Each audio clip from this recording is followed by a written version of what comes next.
Guys, അപ്പോൾ നമ്മുടെ promo വന്നിരിക്കുകയാണെങ്കിൽ രണ്ടാമത്തെ പ്രൊമോ ജിൻഡോനെ ഫ്രൈ ആക്കിയിട്ടുണ്ട് ലാലേട്ടൻ. ആ സത്യമാണ് എനിക്ക് തോന്നി. കാരണം എന്ന് വെച്ചാൽ മറ്റവരുടെ വാക്ക് കേട്ടിട്ട് കുറേയൊക്കെ കാര്യങ്ങൾ ജിൻഡോ ചെയ്തിട്ടുണ്ട്. പക്ഷേ അയാൾ പറയേണ്ട കാര്യങ്ങൾ കറക്റ്റായിട്ട് പറയുന്നുണ്ടില്ല. ചെരുപ്പിൻ്റെ വിഷയങ്ങളും കാര്യങ്ങളും എല്ലാം പറഞ്ഞിട്ടുണ്ട്. അത്യാവശ്യം കുഴപ്പമില്ല. പക്ഷേ ചില പവർ റൂമിൻ്റെ ഒരു അടിമയായി പോയോ എന്ന് ചോദിച്ചാൽ ചെറുതായിട്ടൊന്ന് ആയിപ്പോയായിരുന്നു. അത് പോട്ടെ, എന്തായാലും ലാലേട്ടൻ അത് പൊരിച്ചെടുക്കുന്നുണ്ട്.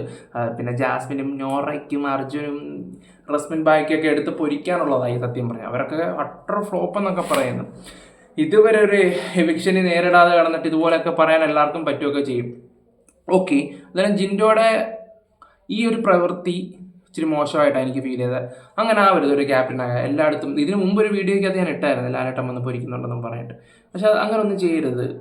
കാരണം വെച്ചാൽ നമുക്കൊരു സ്ഥാനം കിട്ടുമ്പോൾ എല്ലാവർക്കും ഒരു ഇത് കൊടുക്കണം, മാനുഷിക ഇത്.